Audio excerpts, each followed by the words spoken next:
आप डिफरेंट लोगों को बेच के ब्यूरोक्रेट्स को बेच के लद्दाखियों को पहचाना बंद कर दे। लद्दाखियों ने कभी भी बातचीत से हाथ नहीं उठाया है। खुले मन से, खुले जहन से, खुले दिल से बातचीत के लिए तैयार है। लेकिन अगर आप सोचते हैं इस बातचीत के जरिए लद्दाखियों को कंप्रोमाइज किया जाए, लद्दाखियों पे अपनी मनमानी थोपा जाए, अपनी चाहत थोपे, तो लद्दाखी कभी झुकने वाले नहीं है, कभी डरने वाले नहीं है। ये हथकंडे बंद कर दें, ये टैक्टिक्स बंद कर दें। सीरियसली और सिंसियरली लद्दाखी लीडरशिप के साथ, और ये लीडरशिप भी पिछले 5-7 साल से बातचीत कर रही है। ये डिफरेंट स्टेक होल्डर्स के नाम से लोगों को सामने ला के कुछ और पेश करने की कोशिश बंद कर दें। आपकी ये कोशिश कहीं पहुंचने वाली नहीं है।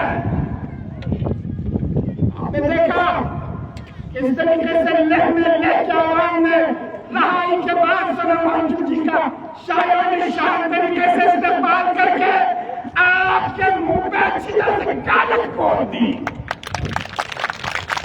इंसेंट्री के प्रेस कॉन्फ्रेंस के बाद हमारे संस्कार के लोगों ने ज़िंदगी की क़यादत में उस प्रेस कॉन्फ्रेंस में कहे हुए स्टेटमेंट को किस तरीके से जुटला के बतला दिया कि संस्कार की भी डिमांड वही है जो केनिया और अपेक्स की है।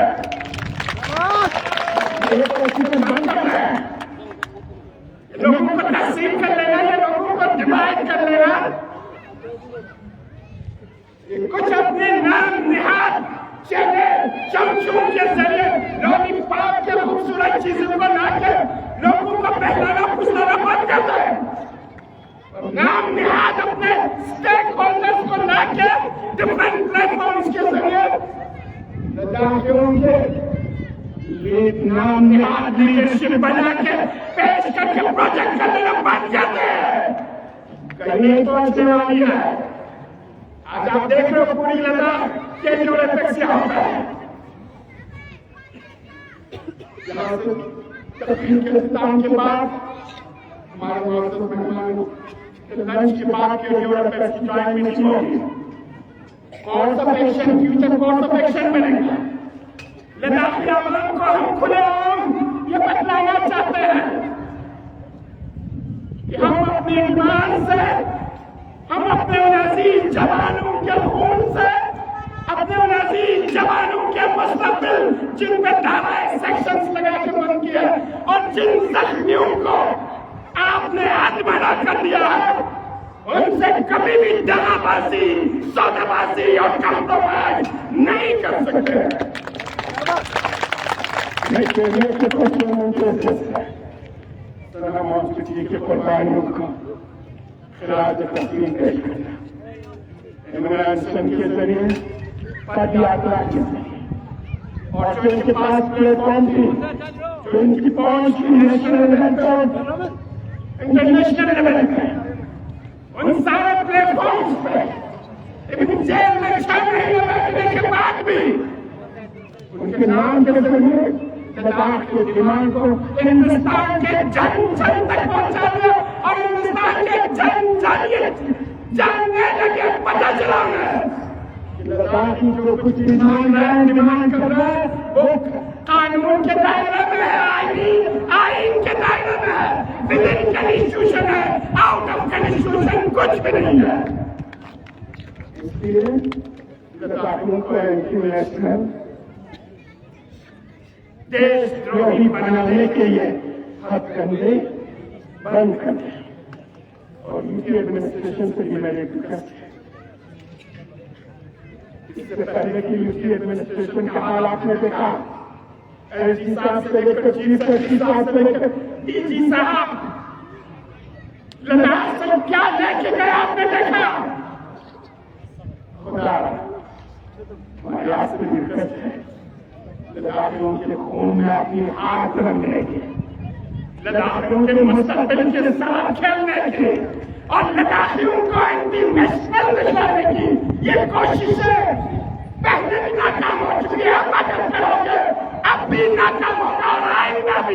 हमेशा मिशन के नाकाम होगा। बकरी अब्बास के साथ करीब आवाम का शुक्रिया अदा करता है। एक चीज मैं आपसे कहना चाहता हूँ, पेशेंस, सब ये बोलने, ये मैसेज, ये हमें थकाना चाहिए, ये हमें डराना चाहिए, ये हमें मायूस करना चाहिए, ये बतलाना चाहती है कब तक नाम सकते शिक्षक नाम सकते कब तक प्रोटेस्ट, कब तक धरना, कब तक जुलूस, कब तक एजुकेशन, कब तक बंद, कब तक बंद, कब तक एक्शन।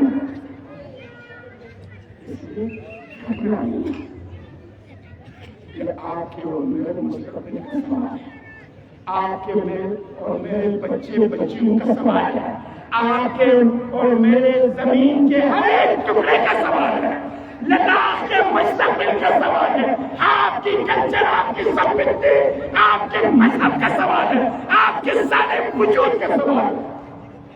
अपनी वजूद को, अपनी गलती का, अपने मुस्तकबिल के बारे में कभी थकना नहीं। जब भी आपको ऐसे सोचे कि काल दे बुला ले, हौसले के साथ, हिम्मत के साथ आप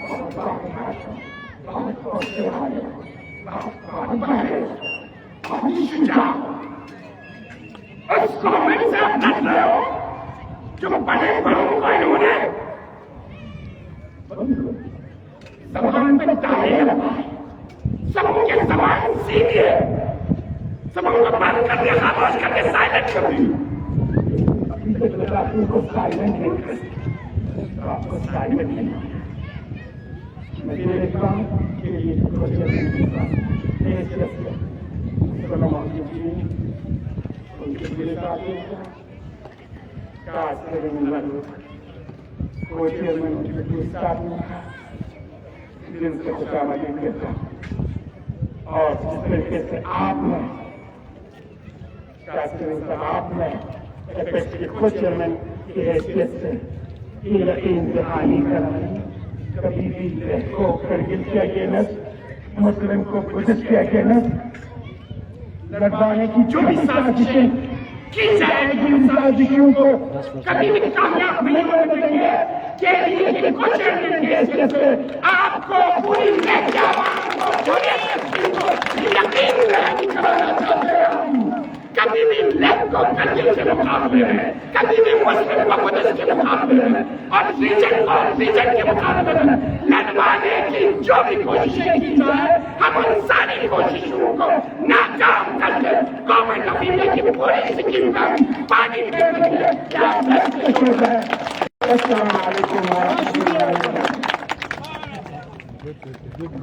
बहुत बहुत शुक्रिया को चेयरमैन हाजी अफजल अली गंगलाई साहब।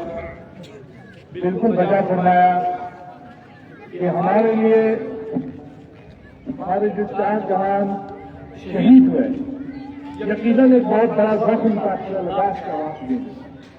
जनाब सोनम वांगचुक साहब का जेल जाना और उसके साथ उन 80 अफराद का 80 जवानों का गिरफ्तार होना, उनके ऊपर उनके ऊपर जो इल्जाम लगाए गए, नाजायज इल्जाम लगाए गए, उन इल्जाम का लगना, यह हमारे लिए एक बहुत बड़ा जख्म था।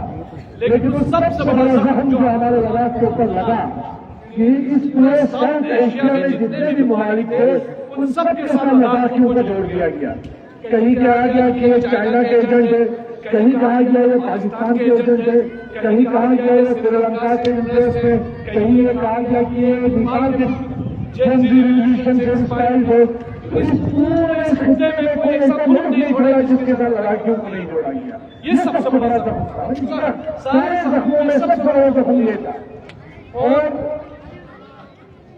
इस देश के आवाम, इस मुल्क के अंदर जो सही सोच रखने वाले लोग हैं, जो लद्दाख को जानते हैं, लद्दाख को पहचानते हैं, कोई खरीदार इस सरकार को मिला नहीं इस रेडियो का, और सरकार इस सरकार को जिल्लत और रसवाई का सामना करना पड़ा। और आज जैसे कि हमारे मुखर्जी ने भी कहा कि जब सरकार के पास कोई आर्गुमेंट नहीं रहा, कोर्ट में साबित नहीं कर पाए, इससे पहले कि हम शर्मिंदगी इनको सुप्रीम कोर्ट के जरिए से की पड़ती, इन्होंने खुद ही ऐसे विरोध करके मुख्यमंत्री को रिहा किया।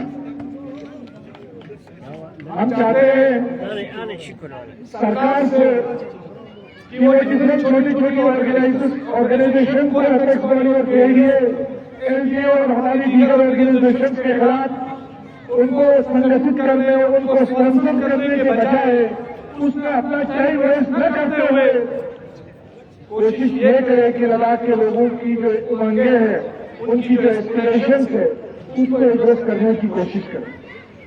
हम लोग सीरियसली डायलॉग चाहते हैं, हम सीरियसली चाहते हैं कि नेगोशिएशन आगे बढ़े, लेकिन जिस तरीके का खेल हमारे साथ खेला जा रहा है उससे हम वाकिफ नहीं है। और अगर आप ये सोच रहे हैं कि यहाँ आंदोलन खत्म हो चुका है, अगर आप ये सोच रहे हैं अब कोई अनशन नहीं होगा, अगर आप ये सोच रहे हैं कोई आंदोलन कोई धरना नहीं होगा कि आपकी गलत फहमी है, हम धरना भी आगे बढ़ाएंगे, अनशन भी आगे बढ़ाएंगे, प्रोटेस्ट भी आगे बढ़ाएंगे। अगर आपने हमारी बातचीत को तातुल का शिकार बनाया तो हम चुप रहने वाले नहीं है। आपकी जेलें कब पड़ जाएगी, पूरा लद्दाख जेल जाने के लिए तैयार है, पूरा लद्दाख के ऊपर आप प्रेशर लगाएंगे, लेकिन हम अपनी मांगों से, हम अपनी डिमांड से हाथों पर उठाने के लिए तैयार नहीं है।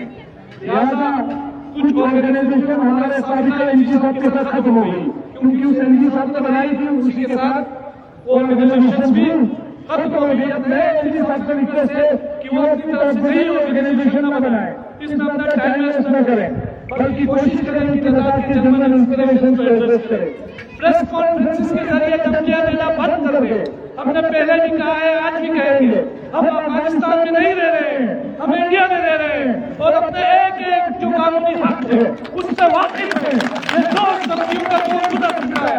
अगर आप ये सोचते हैं आपकी धमकियों में आने वाले हैं, ये डिक्शनरी से अपने दिमाग की डिक्शनरी से निकाल दीजिए। हम ना आपसे डरने वाले हैं, हम न झुकने वाले हैं, न बिकने वाले हैं, हम अपनी डिमांड को आगे बढ़ाते रहेंगे।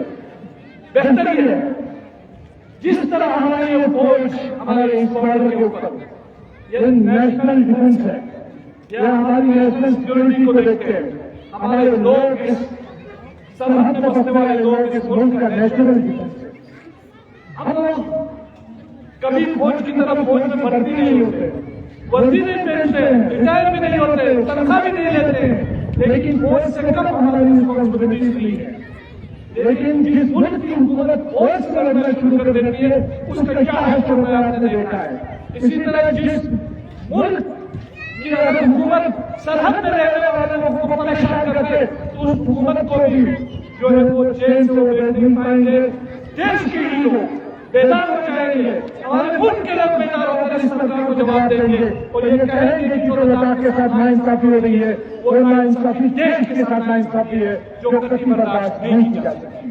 लद्दाख के लोगों ने चीन के साथ, हम के साथ, भाईचारे के साथ कोशिश करी, अपना जो मौक़िफ़ है वो आगे बढ़ाया है। आज भी हम कहते हैं बातचीत को आगे बढ़ाइए, सेंसिबल बातचीत को आगे बढ़ाइए, ये टोपी पहनाने का काम मत कीजिए, ये पॉलिटिक्स हमारे साथ मत कीजिए जो आप पॉलिटिक्स दूसरा पोजीशन लीडर्स के साथ करते हैं।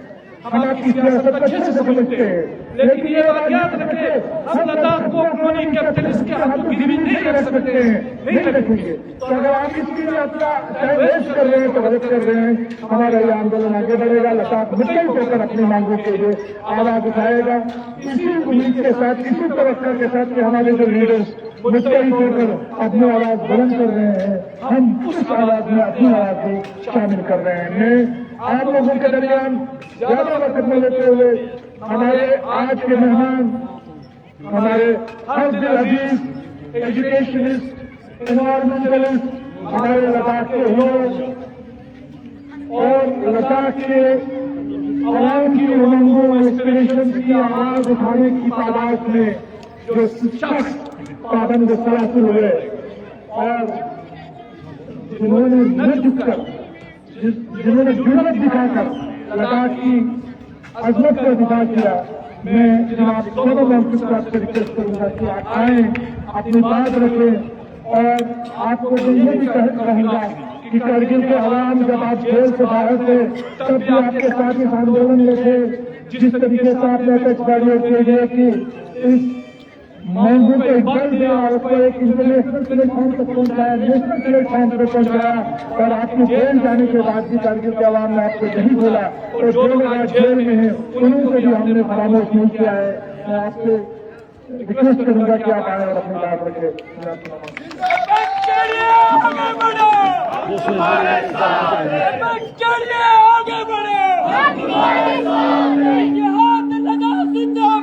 जिंदाबाद जिंदाबाद जिंदाबाद जिंदाबाद जिंदाबाद आजाद हिंदुस्तान जिंदाबाद आजाद हिंदुस्तान जिंदाबाद।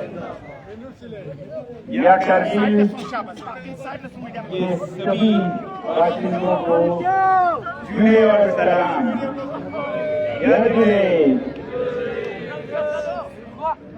सबसे पहले तो शुक्रिया अदा करना चाहूंगा कि आप सभी ने हमें यहाँ बुलाया।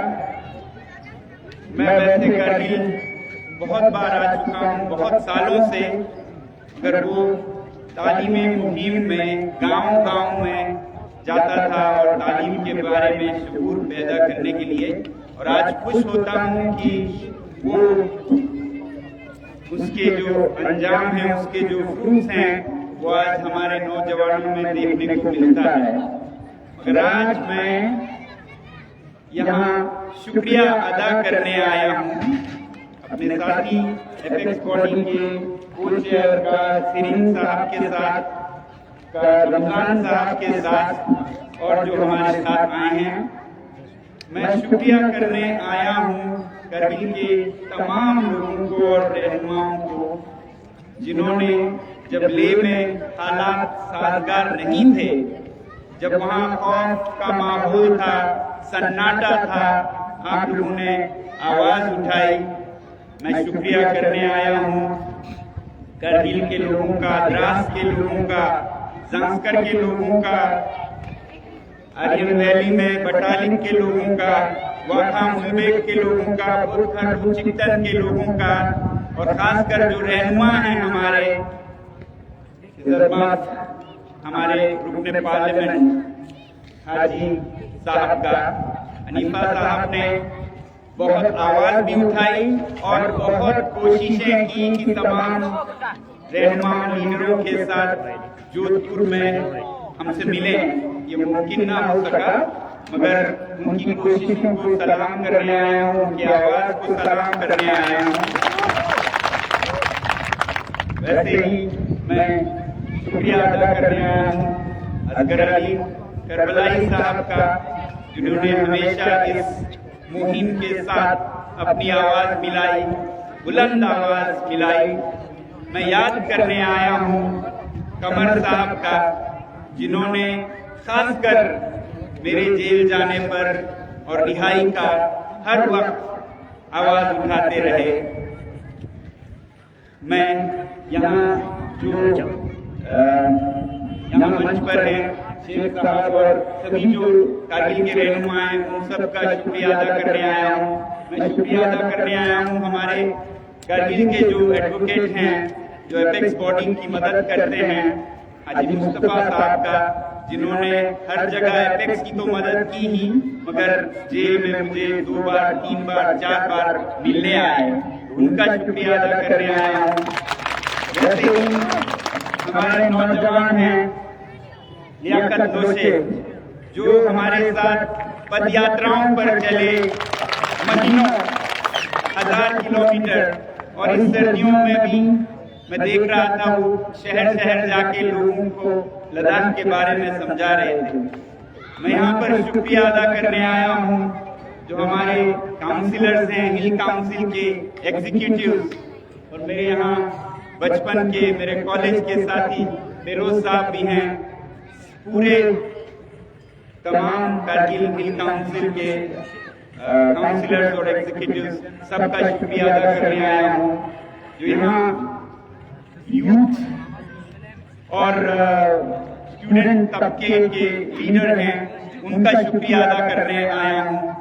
और जिन्होंने आज बहुत ही खूबसूरती से इस मंच को, इस गुफ्तगू को आगे बढ़ाया और कारगिल की रहनुमाई की और हमारी मदद की जब जेल में हम थे। सज्जाद साहब, उनका शुक्रिया अदा करने आया हूँ, जिनकी बुलंद आवाज न सिर्फ आज बल्कि तब भी गूंजती रही और हम वहाँ रहकर भी सुनते रहे। जहाँ तक मेरी तकलीफों की बात है, बहुत लोग कहते हैं मुझे बहुत तकलीफ हुई होगी जेल में। जी हाँ, ये कैद कोई आम नहीं था, सख्त से सख्त तरीन जिसे NSA कहते हैं उसके तहत था।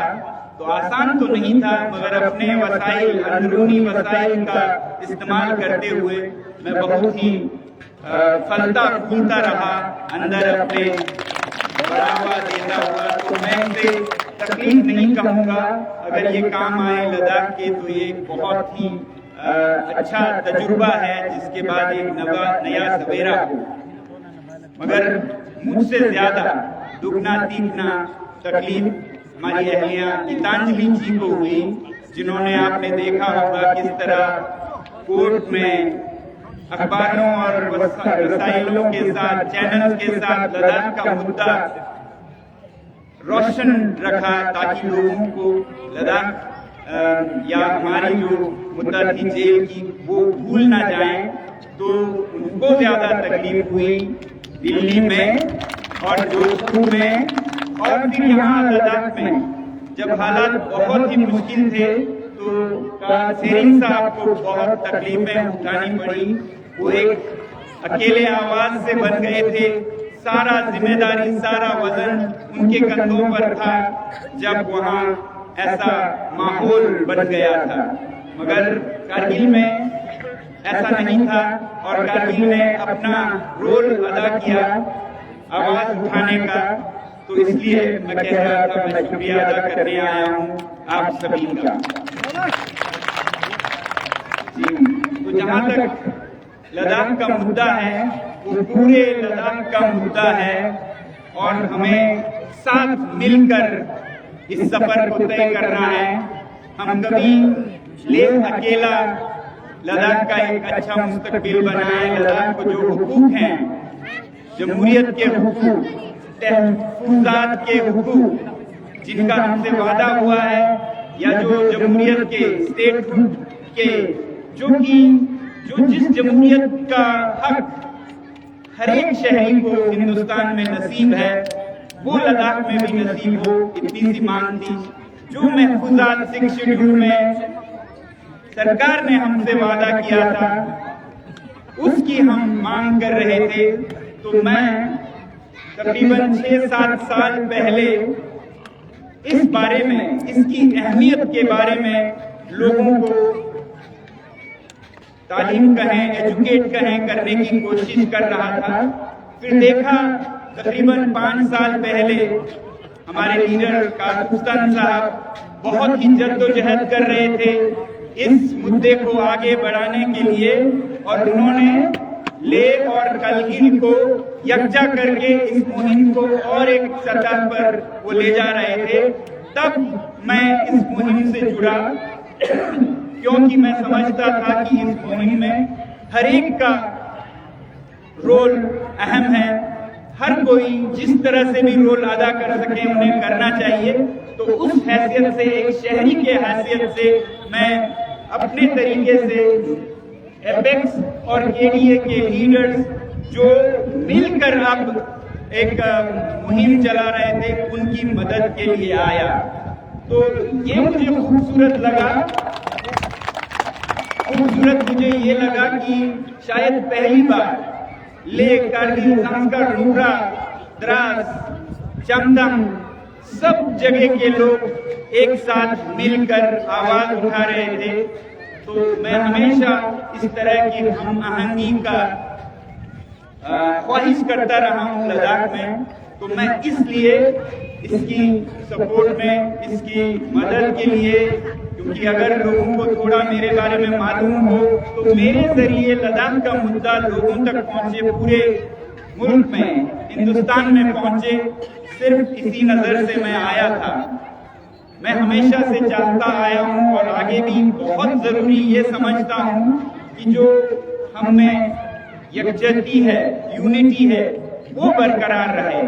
हम एक दूसरे को, वो कारगिल का, ये लेह का, वो बुद्धिस्ट, वो मुस्लिम, इन उलझनों में न फंसे, बल्कि पूरे हिंदुस्तान में भी ये इलाकों का, ये फिरकों का, ये मजहबों का, ये बहुत छोटी बातें हैं। इंसानियत और हिंदुस्तानियत हमें जोड़े, ये मेरा हमेशा से मकसद रहा है और मैं यही कोशिश करता रहूंगा, दुआ करता रहूंगा, मेहनत करता रहूंगा कि हम एक दूसरे के करीब आए, ना कि दूर जाएं।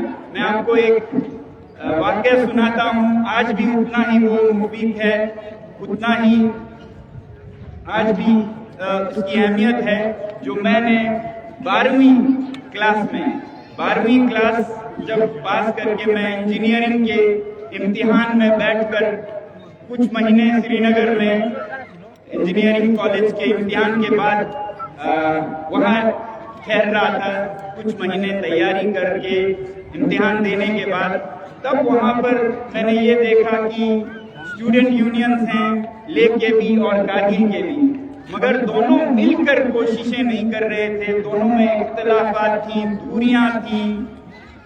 उसको देखते हुए एक मजलिस में जहां सबको बुलाया था, मैंने ये कहा था कि हमें शायद ये लगता हो, आज मैं फिर दोहराऊंगा क्योंकि वो बहुत साल पहले की बात है, मगर उतना ही आज भी उस बात की जरूरत है। मैंने ये कहा था कि हमें बहुत बार लगता है कि वो दूसरा मसला है हमारे लिए, वो समस्या है, वो प्रॉब्लम है, वो बुद्धिस्ट है हमारे लिए मसला है, वो मुस्लिम है हमारे लिए मसला है, वो हिंदू है, वो क्रिश्चियन है हमारे लिए मसला है, वो अलग है, हम अलग हैं। ये जो जज्बा है ये कई बार कई जगहों पे पनपता है और ये बहुत खतरनाक होता है और ये बहुत ही बेबुनियाद, बेमाने तासुर है, एक ऐसा जो हमारे दिमाग में है। ये एक हमारे दिमाग का पैदाइश है, न कि असल में। ये मैं आपको बताता हूँ उस वक्त की तरह ही कैसे। जब हम किसी समाज में होते हैं, हमें वो बुरा, ये अलग, ये दूसरा लगता है, मगर अगर जो हमें मसला लगता है उसे हटा दिया जाए, जिन्हें हम अपना कहते हैं उन्हीं के साथ हमें छोड़ दिया जाए, तो फिर तक़सीमात आते हैं उन्हीं भाइयों के साथ जिनको हम कहते थे हम तो एक हैं, क्योंकि ये बाहर नहीं है, ये मसला हमारे अंदर है। जब तक हम अंदर इसका इलाज नहीं करेंगे, हमें कोई ना कोई दूसरा नजर आएगा, कोई ना कोई मसला नजर आएगा। अब मिसाल ले लीजिए बुद्धिस्ट का, मुस्लिम का, क्रिश्चियन का, हिंदू का। आप ये समझ सकते हैं जब मुस्लिम को अलग अकेला छोड़ दें, जैसा हुआ हिंदुस्तान का तकसीम हुआ मजहब के नाम पर, पाकिस्तान बना, फिर अब तो सब मुस्लिम हैं, कोई अब मसला ही नहीं है, अब तो अमन होगी, भाईचारा होगा, नहीं, फिर तनाज़े निकलते हैं, आप वो हो, मैं ये हूँ, आप शिया हैं, आप मैं सुन्नी हूँ, आप इस फिरके के, आप ये फिरके के, और फिर जंगें होती हैं, हलाकात मौतें होती हैं इन्हीं पर।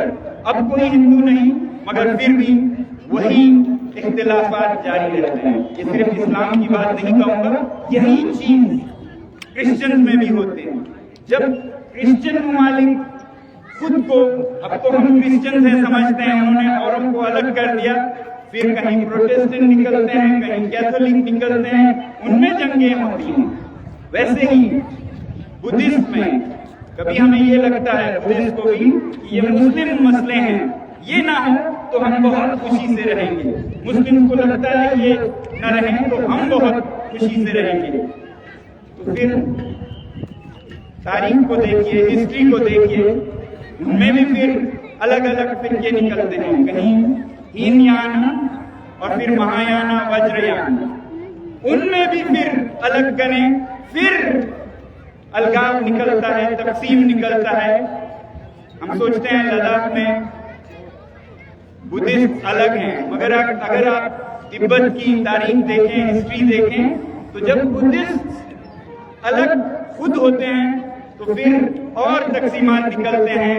ये पीले टोपी का है, येलो है, हम लाल टोपी के हैं, रेड है, रूपा, जिगुम्पा, और ऐसे वैसे तकसीमात नहीं, जंगें होती हैं, हलाकात होती हैं। आप अगर तिब्बत की हिस्ट्री देखें, मैं ये नहीं कह रहा हूं कि इस मुल्क में ऐसा हिस्ट्री हुआ, हर मुल्क में ऐसा हिस्ट्री हुआ, चाहे वो अरब में हो या पाकिस्तान में हो या हिंदुस्तान में हो। ये तकसीमात बाहर दूसरे पे में नहीं है, ये तकसीम की क्या कहें, फितरत हमारे अंदर है, उसे हमें इलाज करने की जरूरत है, ना कि पड़ोसी को या पड़ोसी जिले को। अब ऐसे ही अगर हम बांटते जाएं, ये मसला है और बांटिए, फिर उसमें मसला दिखेगा, वो फिर बांटिए, फिर उसमें मसला दिखेगा, आखिर में आपका कुटुंब अकेला रह जाए, आपका परिवार अकेला रह जाए, तो भाई और भाई में फिर मार काट होगी।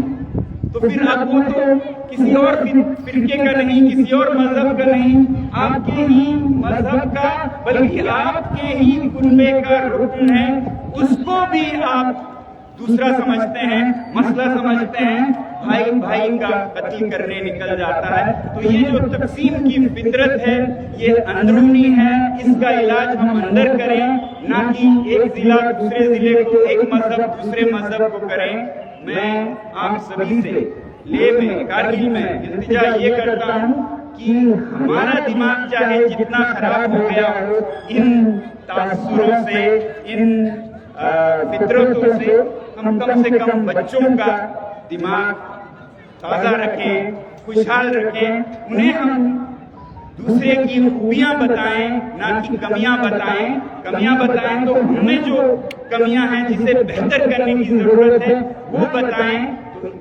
इस तरह न सिर्फ लद्दाख में लेह और कारगिल, बाकी पूरे हिंदुस्तान में, बल्कि पूरे दुनिया में हर ममालिक, हर इंसान को अपना सोचेगा, अलग न सोचकर। तो ये जरूरत है, ये मैं संदेश देना चाहता हूँ।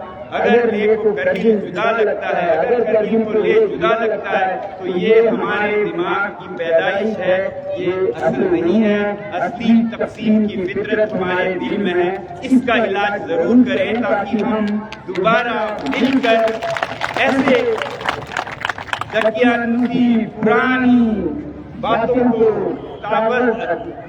क्या कहते हैं, इन तस्वुरों को पीछे छोड़कर एक नए दुनिया में कदम रखें, जहां हर कोई इंसान है, वो कोई फिरके का नहीं, बल्कि एक इंसान है। उस हिसाब से हम आगे बढ़े तो लद्दाख, हिंदुस्तान, ये दुनिया खुशहाल होगा। ये मेरी तवज्जो का, मेरी ख्वाहिश है।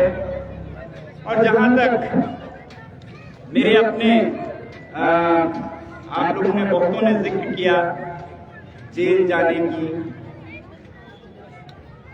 मुझे कभी कभी बहुत दुख होता है इस बात का कि जो हादसे हुए 24 सितंबर को, उसके बाद वो बहुत ही बदकिस्मती के वाक़े थे, सिर्फ लद्दाख के लिए नहीं, पूरे हिंदुस्तान के लिए भी।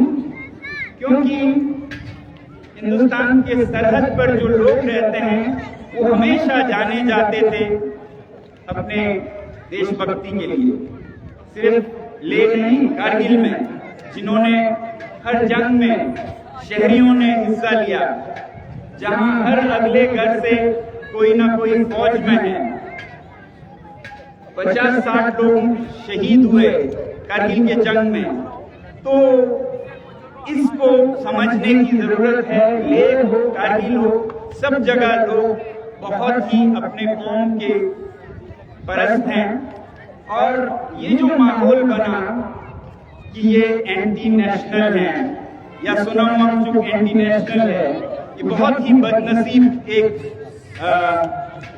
नैरेटिव फैलाया गया, जो कि सिर्फ गोल था अपने ही गोल करने के जैसा।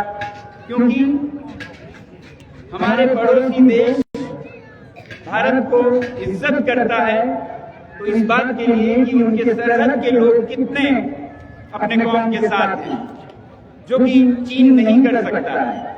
वहां बहुत इख्तिलाफात हैं, वहां के लोग उस मुल्क के साथ नहीं है सरहदों पर। पाकिस्तान भी नहीं कर सकता है, सरहद के लोग नाराज हैं। मगर यहाँ लद्दाख में इतनी हम आहंगी है, देश